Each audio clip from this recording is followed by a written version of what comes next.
नमस्कार दोस्तों, मेरा नाम मनोज कुमार फ्रॉम हिमाचल प्रदेश, जिला चंबा।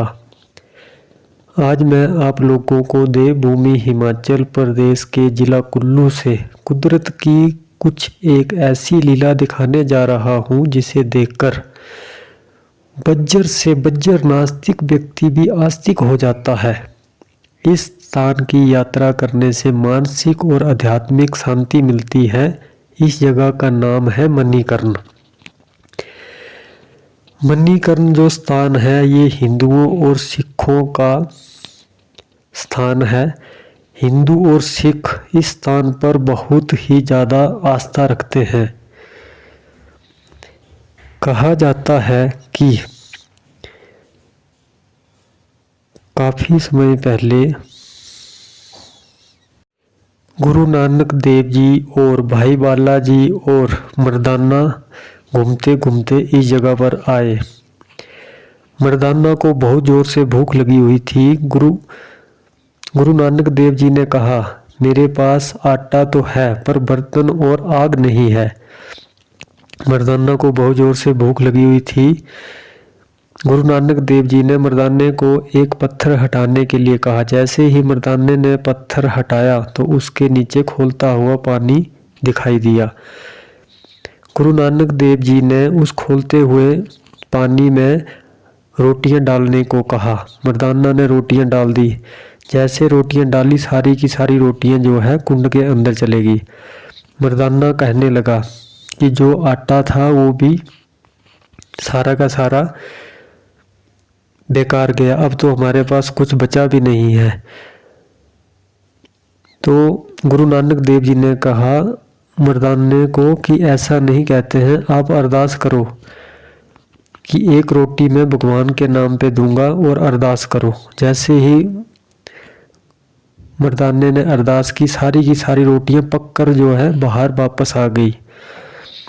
तब से लेकर आज तक जो भी गुरुद्वारा में लंगर का खाना पकता है उसी कुंड में जो है पकाया जाता है। इसके साथ ही एक और शिव मंदिर है, तो उसके बारे में कहा जाता है कि इस जगह पर शिव और पार्वती जो है 11,000 वर्ष तक रहे थे। 11,000 वर्षों तक यहाँ वो तपस्या में लीन थे। एक बार माता पार्वती के कान के आभूषण की एक मणि जल में जा गिरी और वो सीधी पाताल लोक जा पहुंची। खोई हुई मणि को ढूंढने के लिए भगवान शंकर जी ने गणों को आदेश दिया। गण भी जो है मणि को नहीं ढूंढ पाए। शिव जी को बहुत क्रोध आया और उन्होंने अपना जो है तीसरा नेत्र खोल लिया। सारी सृष्टि जो है भयभीत हो गई।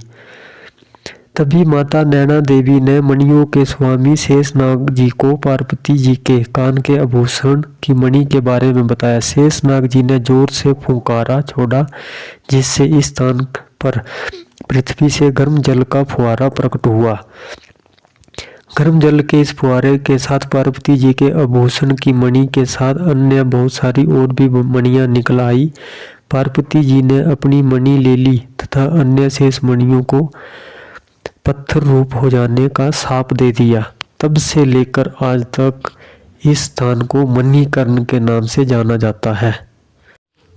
बहुत सारे साइंटिस्टों ने भी इस जगह के रिसर्च किए पर आज तक उन्होंने भी इस गर्म पानी का कारण जो है किसी को नहीं बताया है। तो बहुत ही पावन और पवित्र स्थान है ये। जो मेरे भाई अभी इस जगह पर नहीं आए हैं उनको आना चाहिए, क्योंकि साक्षात यहाँ पर जो है प्रणाम देखने के लिए मिलते हैं। अंदर बाजार से गुरुद्वारा साहब जाने के लिए अंदर मार्केट से एक रास्ता आता है।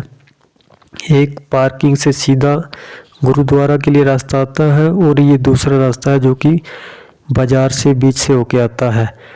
तो 4 बजे सुबह से लेके 11 बजे रात तक ये रास्ता खुला होता है। उसके बाद इस गेट को बंद कर दिया जाता है। तो जो मेरे भाई बाजार से होके आते हैं इस रास्ते से भी अंदर गुरुद्वारा साहिब जा सकते हैं। बहुत ही पावन और पवित्र स्थान है ये। बहुत ज़्यादा भारी मात्रा में यहाँ पर भीड़ होती है। बहुत दूर दूर से लोग यहाँ आते हैं।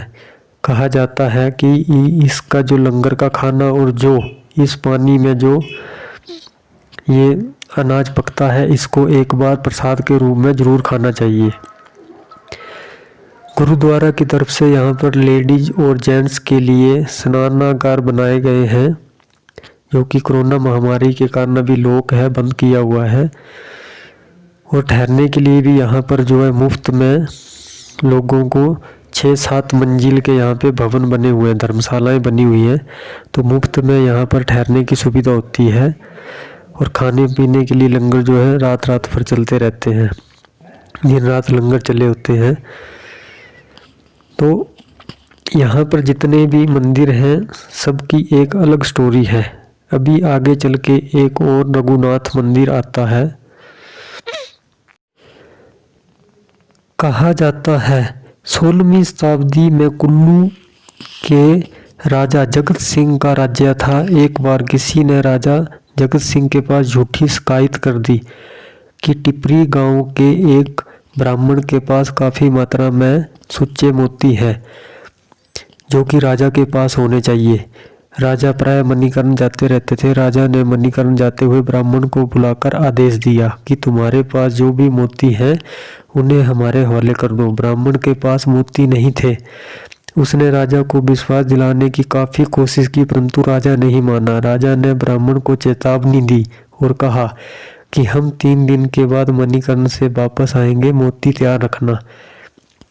वापसी पर जब राजा उस गांव पहुंचा तो उसने ब्राह्मण को मोती देने के लिए कहा। बेचारे ब्राह्मण ने डर के मारे अपने आप को पूरे परिवार सहित एक कमरे में बंद कर लिया और आग लगाकर आत्मदाह कर लिया।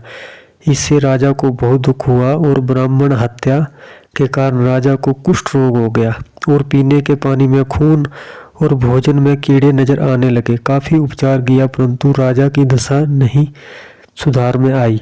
आखिर राजा नगर के पास एक महात्मा केशवदास फुहारी की शरण में गया। फुहारी ने उनसे कहा कि अयोध्या जी से रामचंद्र की असली मूर्ति मंगवाकर मणिकर्ण के मंदिर में स्थापित करके अपना सब राजपाट भगवान रघुनाथ जी को अर्पण करने के लिए कहा। राजा ने ऐसा ही किया, अपना सारा राजपाट जो है भगवान राम जी को अर्पण कर दिया और स्वयं भगवान रघुनाथ जी के दास के रूप में राजकाज चलाया। इस प्रकार राजा जगत सिंह ने अपने जीवन के अंतिम 26 साल जो है यहीं पर बिताए। राजा जगत सिंह के समय से ही कुल्लू में विश्व प्रसिद्ध दशहरा मेले का आरंभ मणिकर्ण से हुआ था, जो कि आज तक जो है चलता आ रहा है। मणिकर्ण आने के लिए कुल्लू से 10 किलोमीटर पहले भुंतर नामक एक शहर आता है, जहां से लगभग 35 किलोमीटर की दूरी पर मणिकर्ण है। तो जो मेरे भाई हिमाचल प्रदेश घूमने का प्रोग्राम बनाना चाहते हैं या जो नहीं आए हैं, उन सभी को एक बार इस तीर्थ स्थान पर जरूर आना चाहिए। बहुत ही पवित्र और पावनीय स्थान है। जब भी आप मनाली आते हो तो इस जगह पर जरूर आए। तो ठीक है दोस्तों, नमस्कार। जिन भाइयों ने मेरा चैनल सब्सक्राइब नहीं किया कृपया सब्सक्राइब कर लें। जय हिंद।